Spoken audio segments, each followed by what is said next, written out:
For the first agenda item po, we have pre-bid conference for the project entitled Purchase Installation of PAPI 04 System and Other Works at Bukidnon Airport, bid number 25-42-07 Alpha with an ABC of 18,817,784 pesos and 81 centavos, ANS project.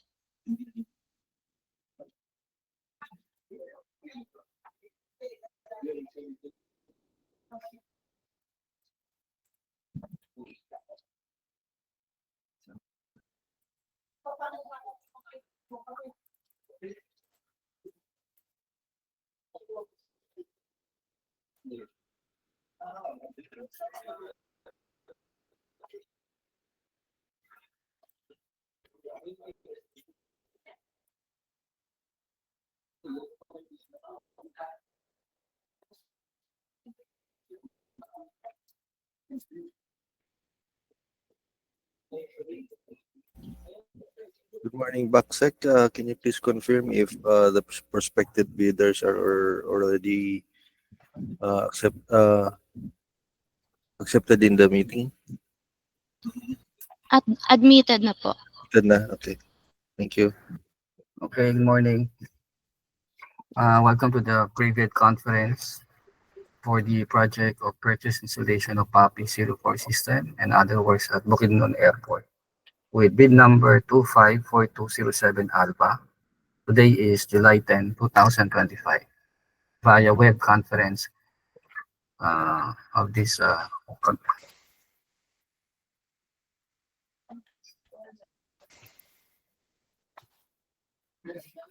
Okay, this is the outline of our presentation for today. And allow me to read the invitation to bid. The Civil Aviation Authority of the Philippines to the Department of Transportation downloaded fund under the General Appropriation Act FY 2024 intends to apply the sum of 18,817,784 pesos and 81 centavos, being the approved budget for the contract, to payments under the contract for purchase installation of PAPI 04 system and other works at Bukidnon Airport, with bid number 254207 Alpha. Bids received in excess of the ABC shall be automatically rejected at bid opening. The Civil Aviation Authority of the Philippines now invite bids for the above procurement project. Completion of the works is required within 210 calendar days upon receipt of the notice to proceed. Bidders should have completed a contract similar to the project. The description of an eligible bidder is contained in the bidding documents, particularly in Section 2, Instruction to Bidders. And bidding will be conducted through open competitive bidding procedures using non-discretionary pass-fail criterion as specified in the 2016 revised implementing rules and regulation of Republic Act number 9184. Now, interested bidders may obtain further information from the Civil Aviation Authority of the Philippines and inspect the bidding documents at the address given below from Monday to Friday, 8 a.m. to 5 p.m. And a complete set of bidding documents may be acquired by interested bidders on July 3, 2025 until deadline of submission of bid from the given address and website below, and upon payment of the applicable fee for the bidding documents pursuant to the latest guidelines issued by the GPPB in the amount of 25,000 pesos, exclusive of any and all taxes imposed by relevant government agency. The procuring entity shall allow the bidder to present its proof of payment for the fees by presenting the official receipt in person. And the Civil Aviation Authority of the Philippines will hold a pre-bid conference on July 10, 2025 at 9:30 a.m. That's today through video conferencing webcasting via Zoom Google Meet, which shall be open to prospective bidders. Bids must be duly received by the BAC Secretariat through manual submission at the office address as indicated below on or before 22 July 2025 at 9:30 a.m. Late bids shall not be accepted, and all bids must be accompanied by a bid security in any of the acceptable forms in the amount stated in ITB Clause 16. And bid opening shall be on July 22, 2025 at 9:30 a.m. at the given address below and or through Zoom Google Meet. Bids will be open in the presence of the bidder's representatives who choose to attend the activity. The Civil Aviation Authority of the Philippines reserves the right to reject any all bids, declare a failure of bidding, or not award the contract at any time prior to contract award in accordance with Section 35.6 and 41 of the 2016 Revised Implementing Rules and Regulation of RA 9184 without thereby incurring any liability to the affected bidder or bidders. And upon payment of the bid documents, bidder must provide the respective email addresses to the BAC Secretariat. All communications, including but not limited to notices, resolution, and replies, among others, will be sent to the email address provided by the bidders. The date which such email was sent shall be considered the date of receipt of the bidders for purposes of compliance requirements under RA 9184. Now, for further information, please refer to Engineer Leandro Alvarez, BAC Head Secretary. For the instruction to bidders, let me state the funding information. The GOP to the source of funding as indicated below for General Appropriation Act of FY 2024, GAA 2024, in the amount of 18,817,784 pesos and 81 centavos. And the source of funding is NGA, the National Expenditure Program, DOTR, downloaded fund. For instruction to bidders, under the eligible bidders, a contract is considered to be similar to the contract to be bid if it has the major categories of work stated in the BDS or ITB Clause 5.2. For this purpose, the contract similar to the project shall be purchase, supply, delivery, installation of airfield lighting system, of aeronautical ground lighting system, completed within 10 years prior to the deadline for the submission and receipt of bids.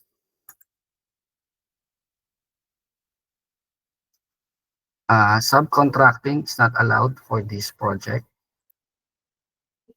And for documents comprising the bid,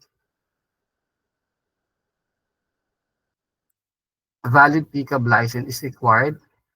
And in case of joint venture, a valid special PCAB license and registration for the type and cost of the contract for this project. No bidder shall meet the following financial requirements for license categorization: single largest project completed, and allowable ranges of contract costs for registration of contractors for government projects. And these requirements shall be submitted together with the bid. The license categorization, specialty, SP and F, navigational facilities. And for SLP ARCC is under small b, category C and D. And bids not complying with the above instructions shall be disqualified. For the list of contractors and key personnel, the key personnel must meet the required minimum of years experience set below, as shown on the screens. Now, bids not complying with the above instructions shall be disqualified.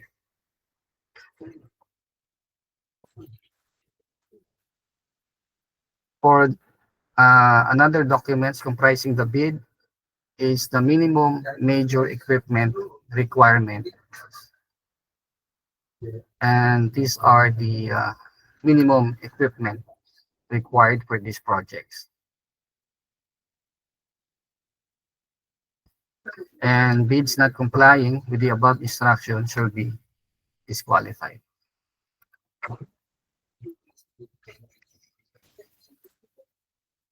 For the bid securing, for the bidder securing declaration, these are the requirements under bid data sheet 15.1.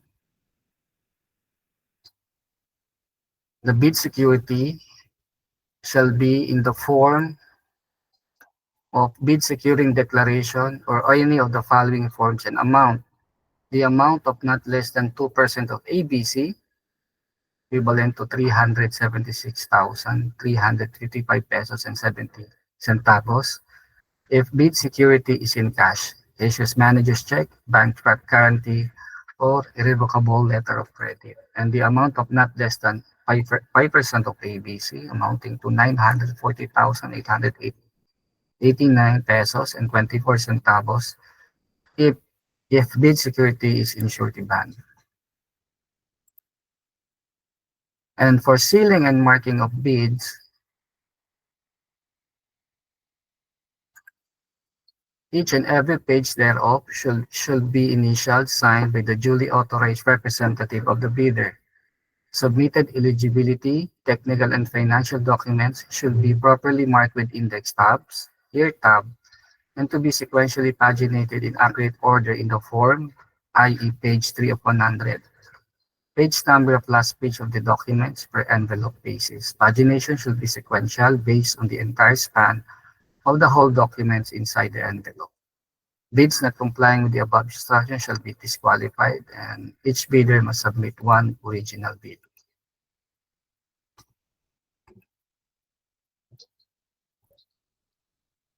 For the detailed evaluation and comparison of bids under item 19.2, partial bid is not allowed. The infrastructure project is packaged in a single lot, and the lot shall not be divided into sublots for the purpose of bidding evaluation and contract award. And for post-qualification, the latest, the bidder with the lowest calculated bid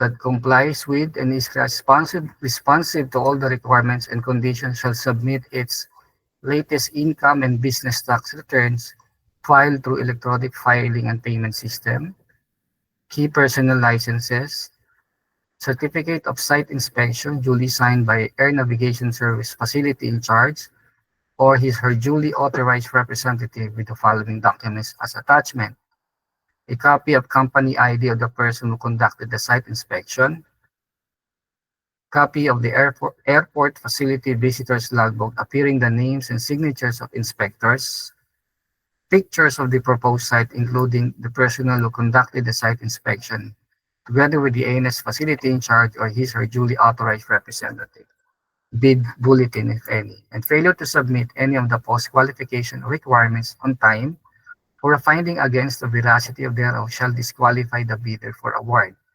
provided that in the event that a finding against the veracity of any of the documents submitted is made, it shall cause the forfeiture of the bid security in accordance with Section 69 of the IRR of RA 9184. The signing of the contract. Following relevant project documents are required to be submitted by the successful bidder who submitted the LCRB as part of the contract agreement during its signing. It follows construction schedule, bar chart and S-curve, PERT CPM network diagram, manpower schedule, construction methods, equipment utilization schedule, shop or construction drawing, and construction safety and health programs approved by DOLE for this project. Purchase installation of precision approach path indicator system and other works at Bukidnon Airport, Barangay Maray, Don Carlos, Bukidnon, Province, Philippines. For the general conditions of the contract with corresponding SCC, for the possession of site or GCC, the Civil Aviation Authority of the Philippines shall give possession of all parts of the site to the contractor upon receipt of the notice to proceed. For the warranty period or warranty, the project has a total of 2-year warranty period. The warranty covers a 1-year full maintenance and service warranty upon the completion of the project, or known as the effective liability warranty period, at no extra cost to the contract, followed by another 1-year service warranty. No day works are applicable to the contract.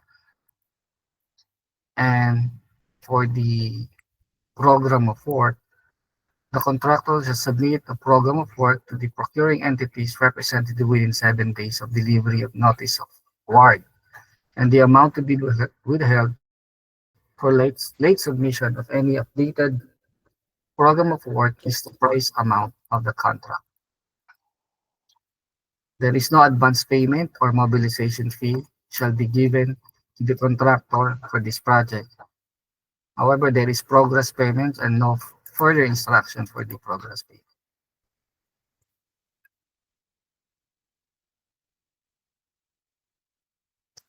For the uh, uh, operating and maintenance manual, the date by which operating and maintenance manuals are required is upon the completion of the project, and we require an as-built plan signed and sealed by a professional electrical or civil engineer shall be submitted to the procuring entity together with a soft copy, AutoCAD, PDF upon completion of the project, and the amount to be withheld for failing to produce the as-built plan, drawings, and operation and maintenance by the date required is 2% of the contract price.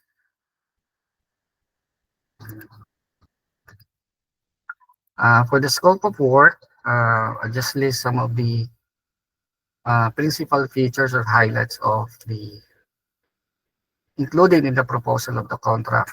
This follows the mobilization delivery, trenching, excavation, conduit and cabling works, supply installation of PAPI units for runway 04 only, supply installation of CCR inside the CCR room, supply installation of isolation transformer, supply installation of drive type transformer, supply installation of illuminated wind direction indicator light, cable tray fabrication, wiring and termination, electrical testing and commissioning, flight check commissioning of PAPI 04, and provision for local maintenance training. For a more detailed scope of work, please see the drawings or layout plan of this project. And for the checklist and technical and financial documents needed to submit on the day of opening of bid, under the technical component envelope, these are the legal documents or class A documents under legal documents. A valid PLJF registration certificate membership, all pages.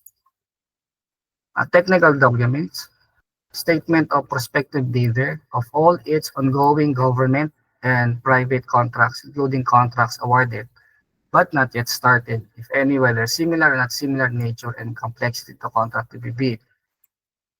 Statement of the bidder's single largest completed contract, similar to the contract to be bid, except under condition provided under the rules. A special pickup license in case of joint ventures, and registration for the type and clause of the contract to be bid. An original copy of the bid security, if in the form of surety bond, submit also a certification issued by the Insurance Commission or original copy of notarized bid securing declaration and project requirements, which shall include the following: organizational chart for the contract to be bid, the list of contractors' key personnel, the list of contractors' major equipment units, which are owned, leased, and under purchase agreement supported by proof of ownership or certification of availability of equipment from the equipment lessor vendor for the duration of the project, as the case may be. And original duly signed omnibus sworn statement, and if applicable, original notarized secretary's certificate in case of a corporation, partnership, or cooperative, or original special power of attorney of all members of the joint venture, giving full power and authority to its officer to sign the OSS and do acts to represent the bidder, and with the following attachment: certification under oath attesting that they have no pending case against the government, in addition to the eligibility requirements as prescribed under 2016 revised implementing rules and regulation. Legal clearance to be issued by the CAAP Enforcement and Legal Service with respect to the non-pending cases of the prospective bidder against the authority. Under the financial documents, the prospective bidder computation of net financial contracting capacity or NFCC. Class B documents, if applicable, a duly signed joint venture agreement in accordance with RA 4566 and its IRR in case the joint venture is already existing. For the envelope, sorry,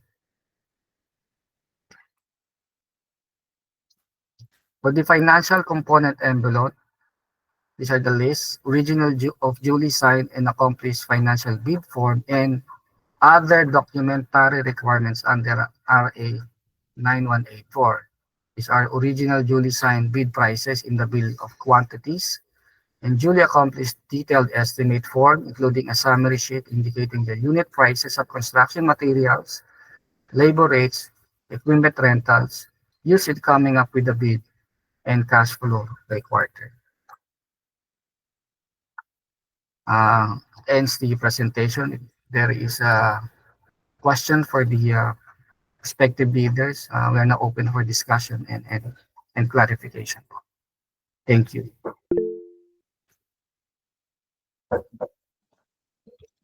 Good morning, everyone. Kyle Ong from Evercon Builders. Yes, sir.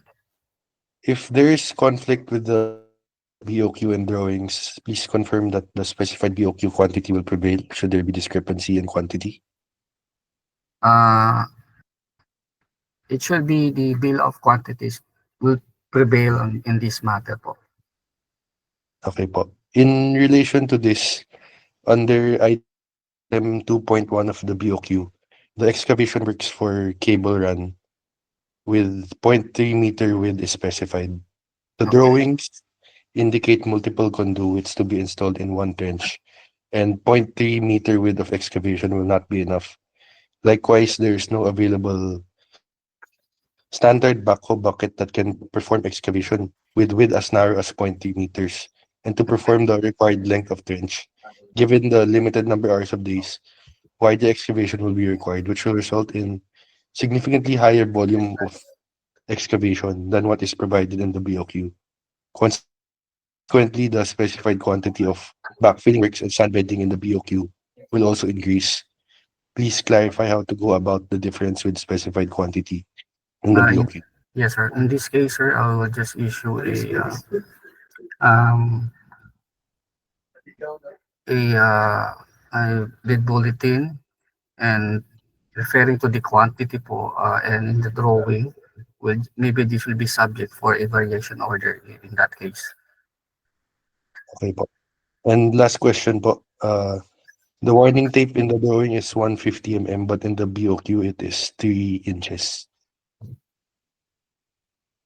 So Can you please say it clarify. again, sir? The warning tape in the drawings is 150 mm, but in the BOQ it is 3 inches. As I mentioned again, the bill quantity will prevail po in that manner. And we'll Okay. just issue siguro po ang gawin na lang na po natin during the implementation, a construction drawing will be submitted by the bidder or by the contractor po. Okay po. Thank you po.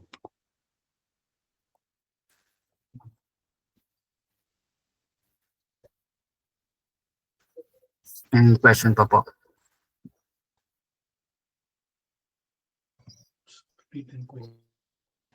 We will write in a written query should we have any further clarifications po.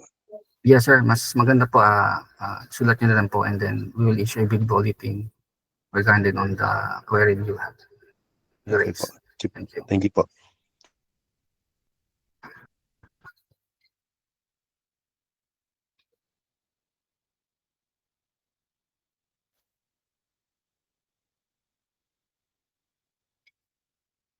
Any question pa po or any prospective bidder?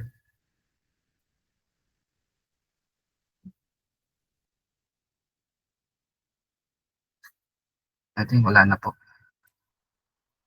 Mr. Chair?